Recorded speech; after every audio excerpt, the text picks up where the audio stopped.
नमस्ते प्रिय मित्रों। आज मैंने एक पोस्ट देखी जिसमें एक व्यक्ति कह रहा था कि होलिका को नहीं जलाना चाहना चाहिए क्योंकि इस समय सती प्रथा खत्म हो चुकी है। जब सती प्रथा खत्म हो चुकी है तो होलिका भी एक महिला है और उसका पुतला फूंक करके माताओं का, स्त्रियों का अपमान नहीं करना चाहिए। सबसे पहले तो मैं आप सभी को जो है ये बात कह देना चाहता हूँ कि ये वही लोग हैं जो टिप्पणी करते हैं, जो रोड पे निकल के हमारी बहन बेटियों को अपमानित करने का काम करते हैं।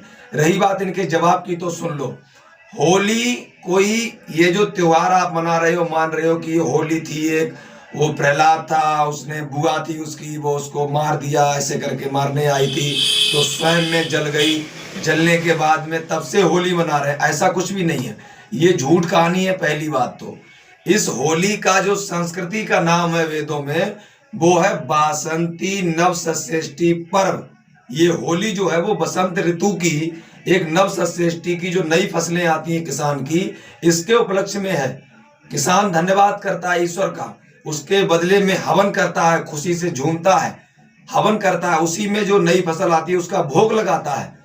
तो उसमें जो हम दाना डालते हैं गेहूं का या जौ का, जिस किसी का भी डाले, तो ऊपर ऊपर का जो जल जाता है उसे होली बोलते हैं, होली उसको बोलते हैं। और अंदर का जो बीज होता है वो बच जाता है, उसे प्रहलाद बोलते हैं।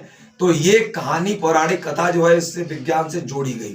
तो सबसे पहले तो ये क्लियर हो गया कि कोई होलिका नहीं जलाई गई थी, ऐसी स्त्री कोई ऐसा कुछ भी नहीं हुआ था। ये कहानी झूठ है, ये कहानी पौराणिक कहानी, इसको अलंकृत भाषा में गढ़ा गया, इसको समझाने के लिए, होलिका पर्व को, होलिका दहन को, इसको समझाने के लिए गढ़ा गया।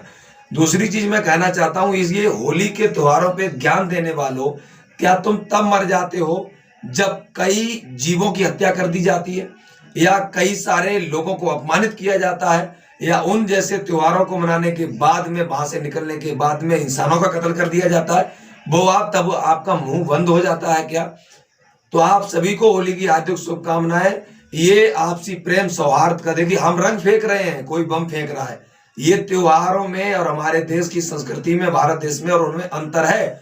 आज कितनी भी तरक्की आपने कर ली हो, बड़ी से बड़ी तरक्की, आपने बहुत बड़े बड़े बम बना लिए हो, बहुत आगे आगे आप निकल गए साइंटिस्ट में, लेकिन देखिए हम रंग फेंक रहे हैं और तुम बम फेंक रहे हो। ये हम में तुम में अंतर है। तो ऐसी पढ़ाई लिखाई पे थू है, ऐसे आगे बढ़ने पे थू है जो लोग जो है शांति को भंग कर रहे हैं, मानवता की बात करते हो, प्रकृति की बात करते हो, और उसी को जो है उसका नाश करने में लगे हुए हो। तो ये बहुत सारी चीजें थी। होलिका का मतलब क्या है, होली का मतलब क्या है, विशेष तौर पे मैंने आपको बताया कि होली किसानों से जुड़ा हुआ एक पर्व है, खेती से, फसलों से जुड़ा हुआ ये पर्व है। जो बड़ी सी होलिका जलाते हैं हम, उसमें तमाम तरह का वो करते हैं। ये हवन का बिगड़ा हुआ स्वरूप है। हवन हमें करना चाहिए होलिका के दिन, होली वाले दिन, और उसके बाद में हमें मिठाइयाँ बांटनी चाहिए, रंग बरसाने चाहिए। ये आपसी प्रेम सौहार्द का प्रतीक है, ये पर्व है, ये धूमधाम से हमें मनाना चाहिए, ना कि दारू, गांजा, अफीम, दुनियादारी, अटक सटक बातें करके। तो ये होली का पर्व आप सभी को इसके बारे में जान के कैसा लगा? इस वीडियो को अधिक से अधिक शेयर कर दीजिएगा, और होली क्यों मनाते हैं इसको, जानकारी को आप और रिसर्च करिएगा। आप सभी का बहुत बहुत धन्यवाद। नमस्ते। इति ओम सम।